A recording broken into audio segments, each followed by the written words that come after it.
Have the Panthers done enough this offseason to help Bryce Young? I'll answer that question right here on Locked On Panthers.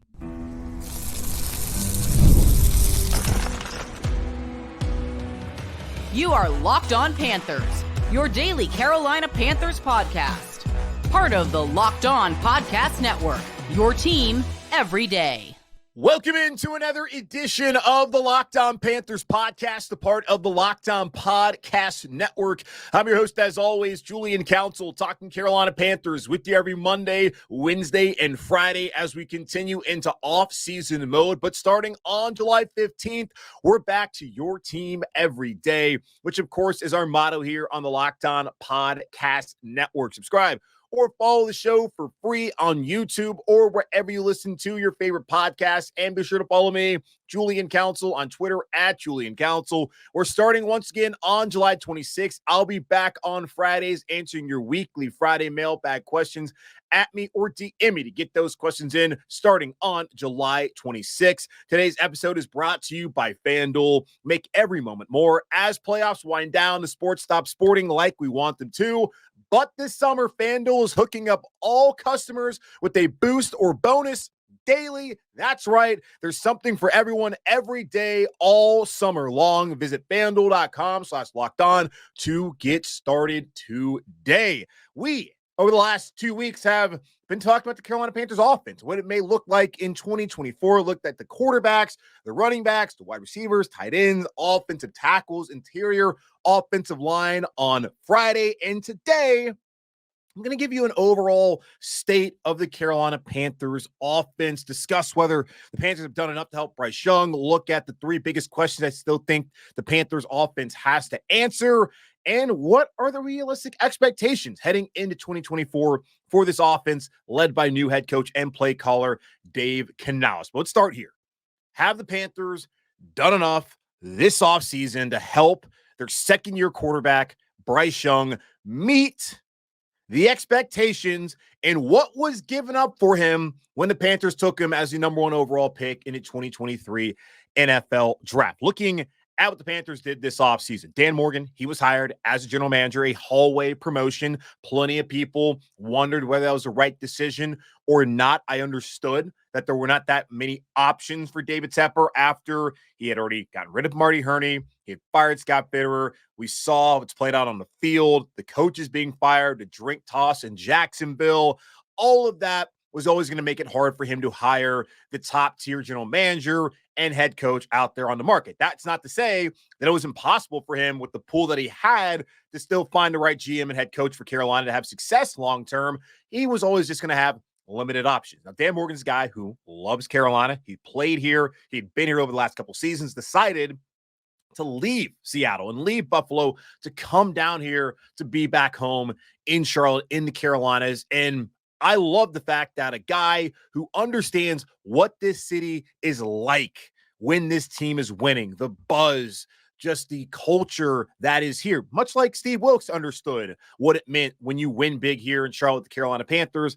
I'm happy for Dan Morgan. And so far, I think he's done a solid job. Now we have to wait and see once we get to the season whether the moves that he made are going to lead to wins more than losses. But of course, that's to be determined. But looking at the overall offseason after the Panthers hired general manager Dan Morgan, they hired Dave Canales, who had spent time in Seattle with Morgan. Canales, who, of course, helped resurrect the careers for Geno Smith and Baker Mayfield the last two seasons. They spent big money in free agency for offensive guards Robert Hunt and Damien Lewis, hoping to shore up the interior of the offensive line, moved Austin Corbett from guard into center. They traded for Diontae Johnson to add a proven wide receiver in Pro Bowl talent to what was the worst receiving core in the NFL last season. And they added even more offensive skill talent in the draft by drafting Xavier Legette in the first round, Jonathan Brooks in the second round, and Jatavion Sanders in the fourth round. Compare that to what the Panthers did last offseason. They hired Frank Reich, who had just been fired midway through the previous season in Indianapolis, that had some years who went to the playoffs, some other years where they were just okay and in the bottom fell out during that 2022 season. Thomas Brown came with them to be the OC, had spent time in LA under Sean McVay, most recently as a tight end coach there with the Rams, then brought in Josh McCown, who had played quarterback here in Carolina as a backup, but had never been a quarterback coach at the collegiate or NFL level. Although we all looked at it as a all-star coaching staff. They re-signed Bradley Bozeman as a marquee free agency addition that was already here in Carolina to be a starting center to help out their young rookie quarterback they were going to select. They signed Adam Thielen, DJ Chark, Miles Sanders, and Hayden Hurst as their big-time offensive free agency moves. And then they drafted Jonathan Mingo in the draft. As we know, Frank Reich lasted 11 games. Thomas Brown was seesawed from being not the play caller to being the play caller to not the play caller to being the play caller again. Didn't do a great job. Josh McCown was out the door with Frank Reich as well. Bradley Bozeman did not come back to play all that well after looking great the season before, or really solid. Adam Thielen turned out to be the only of those four offensive weapons that made a mark in Carolina, and he's one of the two that are still here. Miles Sanders now relegated to RB3, and then Jonathan Mingo had a very disappointing rookie season in Carolina. So it's TBD on how all the pieces that are now here, like Diontae Johnson, Robert Hunt, Damien Lewis, Xavier Legette, Jonathan Brooks, and Ja'Tavion Sanders are going to perform.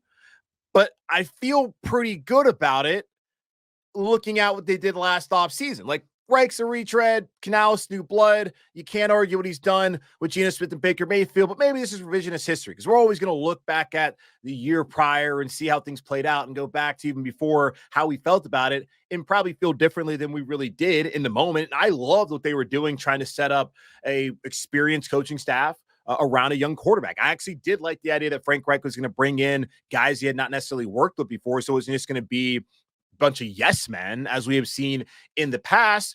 It just did not work out offensively. Defensively, it did work out where Jerry Rivera brought in a bunch of people he trusted, and also some guys he had never worked with before, but there wasn't the Hunger Games culture in the infighting that we saw on offense, and we did not see a group that dealt with a ton of injuries. Offense did as well. The defense didn't completely fall apart like the offense did last year. I love the Bradley Bozeman re-signing. Thought it was an important re-signing for the Panthers. I like the Thielen move. Chark move made sense. Sanders moved. Didn't love paying the running back, like bringing in Hayden Hurst. And overall, I told y'all, I felt like the receiving core was probably going to leave a lot to be desired. And it was far worse than we ever could have imagined as Chark, Mingo, and the other guys here, not named Adam Thielen, really struggled. The truth is, y'all, the Panthers traded away Christian McCaffrey and DJ Moore to be in position to draft a quarterback. And that quarterback ended up being Bryce Young, which right now it's very questionable whether they got the right guy. And you could say that you don't think it's questionable at all, that they got the wrong guy, that CJ Stroud should have been the choice. We have not seen what Anthony Richardson can do just yet as he was injured, but I'm willing to give Bryce another opportunity with a better infrastructure around him and having a better offensive line, which I think they're going to have this year, will at least give him a fighting chance. I still have my concerns about the wide receiver core, but we'll get to that later on here on the show. The get rid of two Pro Bowl, all-pro caliber players who had great seasons last year in San Francisco and Chicago, respectively, in order to get a quarterback and then not surround the quarterback with any talent like that is ass backwards logic. It makes no sense. Let's get rid of McCaffrey, which the contract, I understand why they did it. And I didn't necessarily disagree with it, although I wanted McCaffrey to be here. DJ Moore made no sense at all. We're going to trade up to get a quarterback and then get rid of his top receiving option heading into his rookie year. That never made any sense. And looking at the roster today, I don't see two players as talented and as dynamic as McCaffrey and DJ Moore have proven to be in the NFL. If we're talking about Adam Thielen from 6 years ago, sure, but we're not. And Chuba Hubbard has been a fine player, has not been McCaffrey. Jonathan Brooks, we haven't seen him play at the NFL level. Even Xavier Legette, who's going to have a ton of expectations. I'm not trying to put that on him to be a DJ Moore type of player because we don't know whether that's going to be the case. So just being honest with ourselves, the Panthers gave up their best players to get a quarterback, and a quarterback so far has not proven to be the right choice. And maybe he will end up being the right choice. But it's very difficult to get rid of those kind of players and then to get them back via draft or trade. And that is something that leads me to ask, have the Panthers done enough to help Bryce Young? They don't have another Christian McCaffrey. They don't have another DJ Moore. There's only really one McCaffrey in the league, and there's some other really good receivers like DJ Moore, and more of them come out year in, year out in the draft. It's just going to be difficult. So I do think shoring up the offensive line, bring up another receiver who is talented, has been a Pro Bowler, and adding some offensive skill talent through the draft that can grow with Bryce, I think all that makes a lot of sense. And, of course, bringing in Dave Canales, who worked well with Geno and Baker last 2 seasons. All that on the surface makes sense. Will it work? Well, that's to be determined. So, yes, I do think looking on paper at the resumes, they've done enough to give them a fighting chance with just fixing the offensive line alone. The skill positions and other offensive talent, still questionable whether those guys will step up and be good enough in 2024. But I feel like, kind of like last year, where we saw they did about as good as they could, and that turned out to not be good enough. I feel like they've done about as good as you could have expected this offseason, and still a lean wide receiver market and a team that was missing some valuable draft picks, including the number 1 overall pick in the 2024 NFL draft. So, liking what they did more this offseason than last, but still gonna have to wait and see whether they made the right decisions once the season begins. I still have 3 big questions as it pertains to the Carolina Panthers offense. How good will the running game be? And will they protect Bryce Young and the wide receivers? Anyone other than Thielen and Johnson going to step up this year? We'll talk about it here in just a moment on Locked On Panthers. I love sports. I love them so much. I never want them to stop. But as the playoffs wind down, we get fewer games and the sports aren't sportsing like I want them to. But FanDuel lets me keep the sports going whenever I want. All I have to do is open the app and dream up bets anytime I'm in the mood. And this summer, FanDuel is hooking up all customers. That's right, you, all customers, with a boost or a bonus daily. Every single day, a boost or a bonus in the FanDuel app. That's right. There's something for everyone every day, all summer long. So head over to FanDuel.com/lockedon and start making the most out of your summer. FanDuel, official sports betting partner of Major League Baseball. The biggest question heading into the 2024 season is, have the Carolina Panthers done enough to help Bryce Young? I think with adding in Dave Canales, bringing in Dionte Jackson, adding some offensive skill position talent via the draft, and of course trying to shore up the offensive line, I feel like the Panthers have done all the things that I and you and all of us would have asked them to do this offseason. Maybe they didn't get all the players that you wanted. Maybe they didn't get the coach that you wanted. By the way, looking at it on paper, it all makes sense. Maybe it makes a little bit more sense than last year when Frank Reich put together the all-star coaching staff that, of course, did not turn out to be an all-star coaching staff, at least on the offensive side of the ball. Defensively, they're solid here, and I'm excited to see what they're able to do in 2024. But there are 3 other questions that remain when looking at the Panthers offense heading into this 2024 season. The first one, how good will the running game be? We have heard from Dave Canales. He is going to be stubborn about running the football. When you hear that, I think you get a little bit excited knowing that you've added Robert Hunt. You got Austin Corbett playing center. You got Damien Lewis in there. A lot of beef in the middle. Ike Ekwonu, great when it comes to run blocking. And Chuba Hubbard, he's coming back off a career year. Could be a 1,000-yard rusher this season, I think. And you have Jonathan Brooks coming in. And maybe Miles Sanders will bounce back off of a rough first year in Carolina. You see the pieces. When you look at the numbers, especially last year in Tampa, different players. Understand that the Bucs were really bad at running the football on offense. They were 29th, according to expected points added with EPA. The Panthers were ranked 22nd. So the Panthers were a better rushing offense than Tampa Bay, which was led by then offense coordinator Dave Canales, who's now telling us he wants to be stubborn about running the football. Now, if he's going to be stubborn about running the football and put up those kind of numbers, I don't think we're going to be that excited about it. Overall, Tampa rushed for 1,509 yards, 3.4 yards per attempt. The Panthers rushed for 1,769 yards, 4.0 yards per attempt. So they were better. Now, here's a better way to look at this. We talk about the yardage, talk about the yards per attempt and all the per game kind of stuff. I feel like the best way to really look at rushing numbers outside of like EPA or DVOA is looking at rushing success rate. What is rushing success rate? So take this, for example. A successful rush gains at least 40% of yards required on first down. So 1st and 10, you get 4 yards, set yourself up on 2nd down and 6, you're looking pretty good. You get 60% of the yards required on 2nd down. So, and then then you get 100% of 3rd and 4th down. So you look at some rushes, like on 1st down, if you rush the ball 1st and 10 for only 2 yards, like that's not a successful run. Now, if you're on 3rd and 2, you rush it for 2 yards, get a 1st down. Obviously, that is a successful run. So a better way to look at all this is looking at rushing success rate. Last year in Tampa, their rushing success rate was a 40.3. So 40% of the time, they had a successful run. That was dead last in the NFL. The Panthers we're at 47.2%, which is pretty good, middle of the road, 17th in the NFL. So the Panthers had an average right there in a smack dab NFL average rushing attack, where the Tampa Bay Buccaneers, led by Dave Canales, had the worst when it comes to success rate and 29th when it comes to EPA.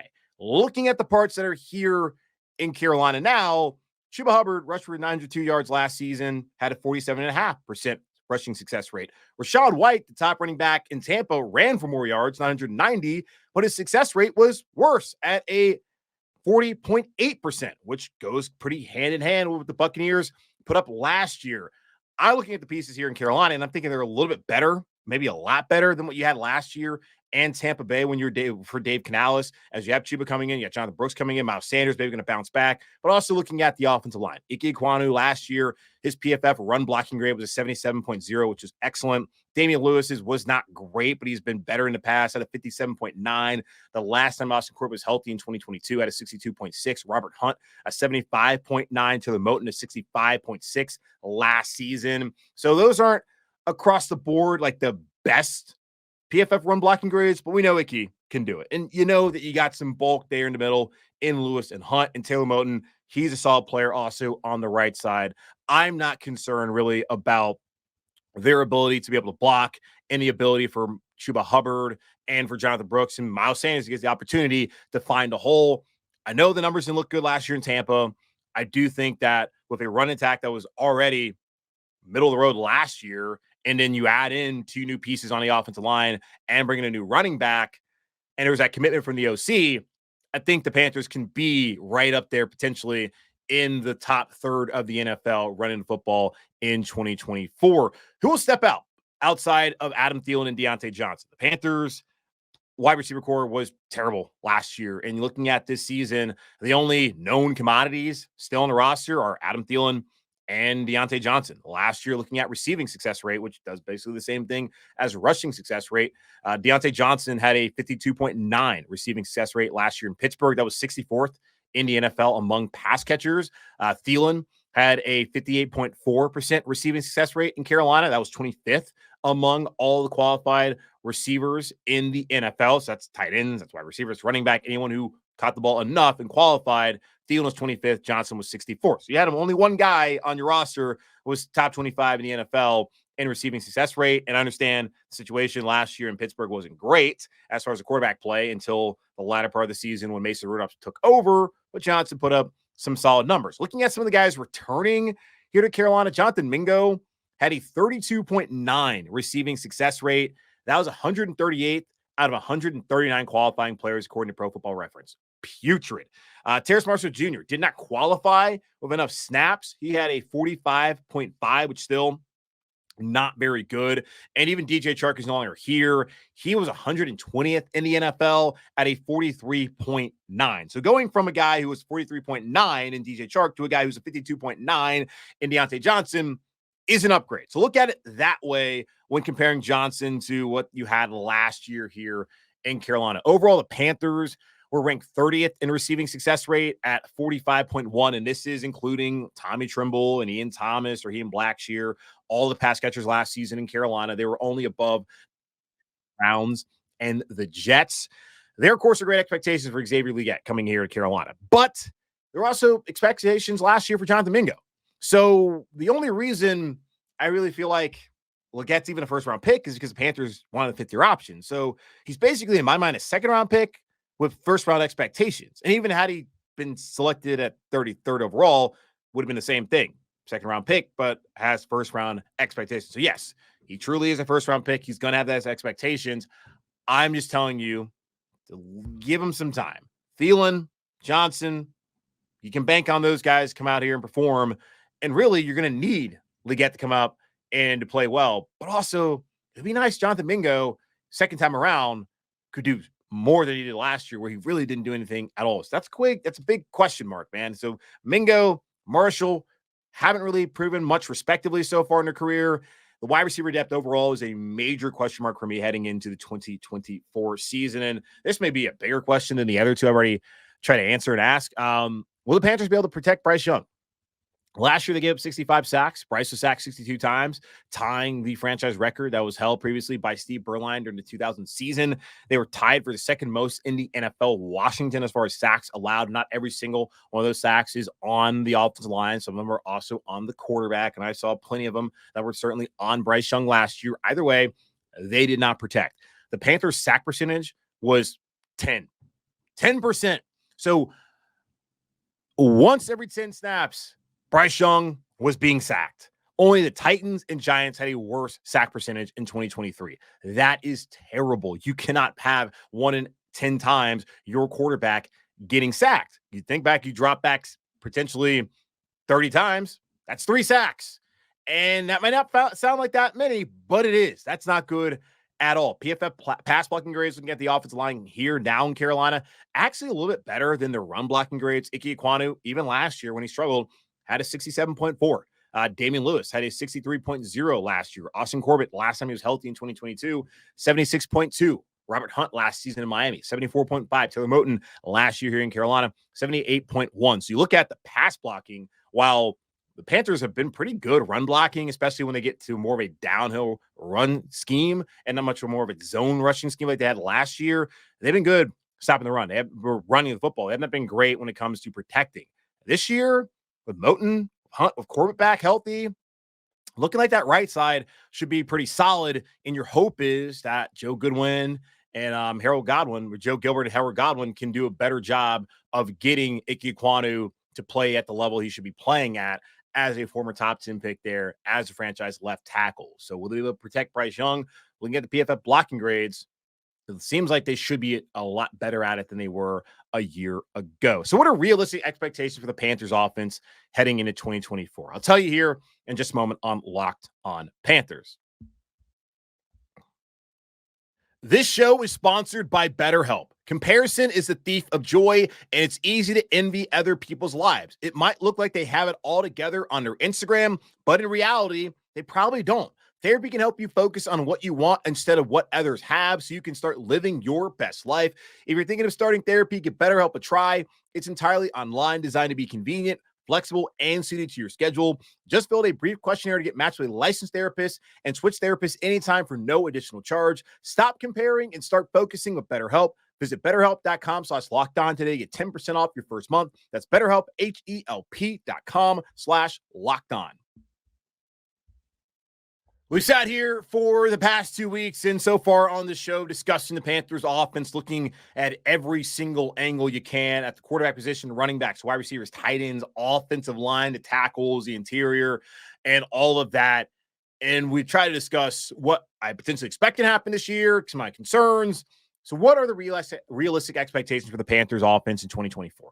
Looking at last year, because we have to continue to go back, look at what they did last year, and think about what they could do this year as far as the improvement. And plenty of things have changed with the coaching staff, some of the players. Obviously, that is known.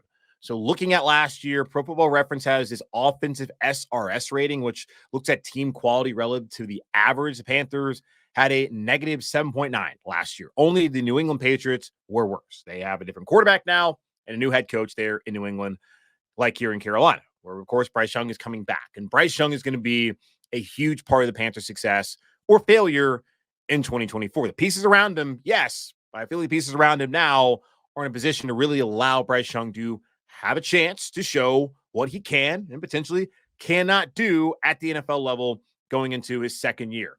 Looking at his passing success rate, looked at receiving success rate and rushing success rate early on in the show, but looking at Bryce Young, his passing success rate last year was a 36.5. So 36.5% of the passes he threw last year were deemed successful according to passing success rate. That was tied last in the NFL with Zach Wilson.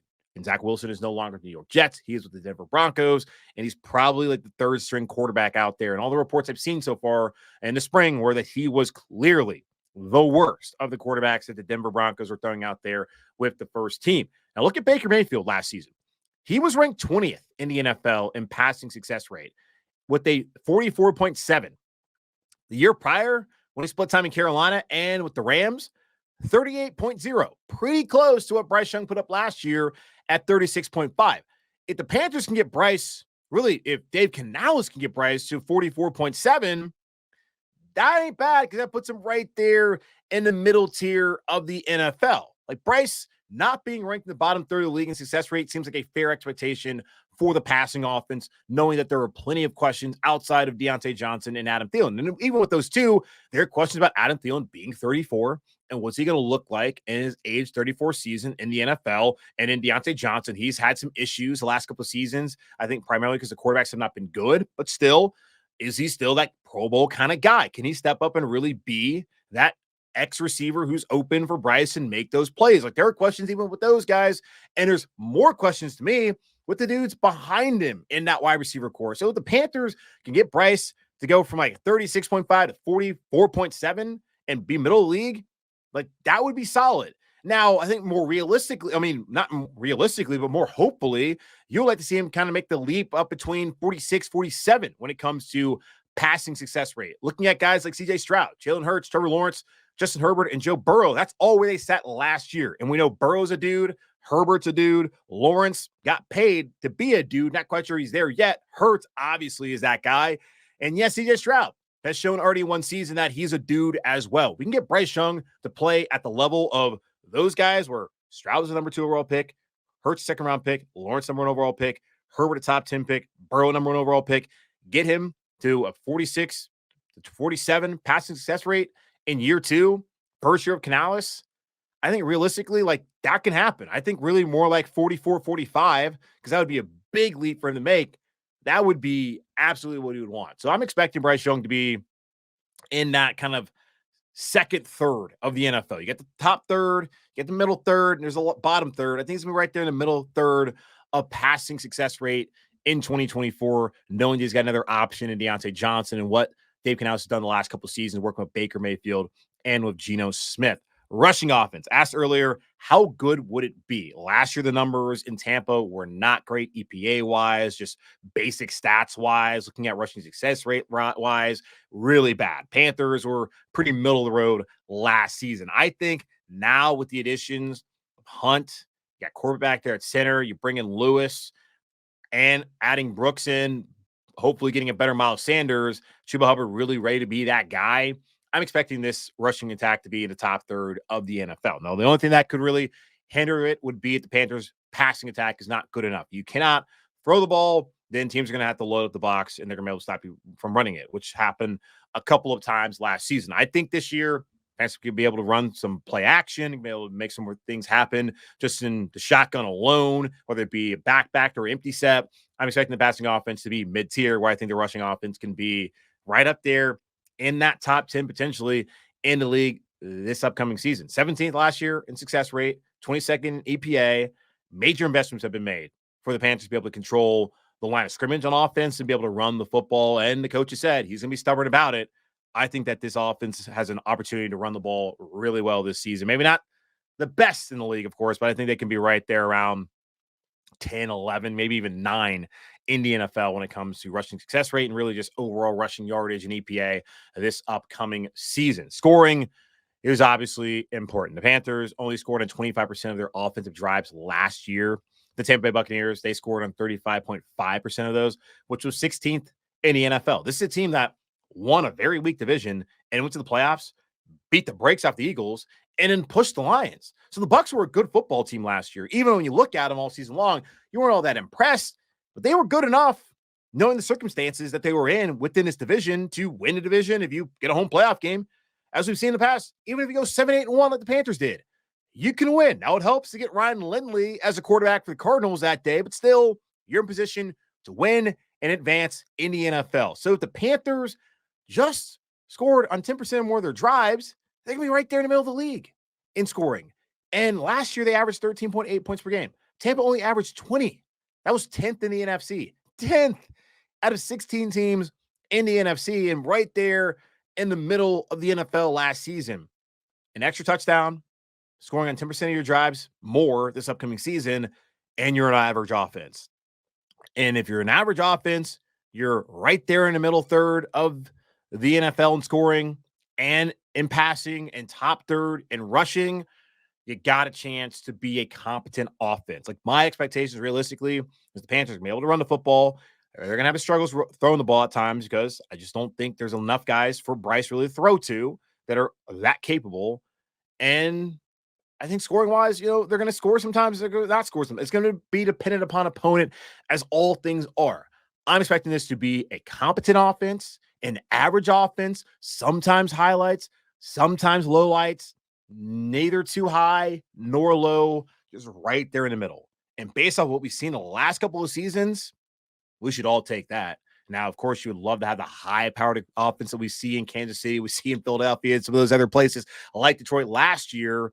But really, just be average. Don't be bad. Yes, be great if you can, but don't be in the bottom third of the NFL in all the offensive statistical categories like you've been the last couple of seasons. That is my hope. And really, that is my realistic expectation for the Carolina Panthers offense in 2024.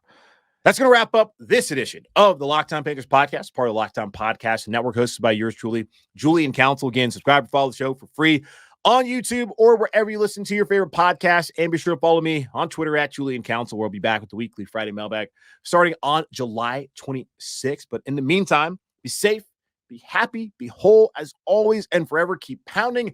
And starting on Wednesday, looking at the defense, looking at the defensive line, Derek Brown. How will he follow up his record-setting season in 2023? We'll find out later on. So I'll talk to y'all on Wednesday.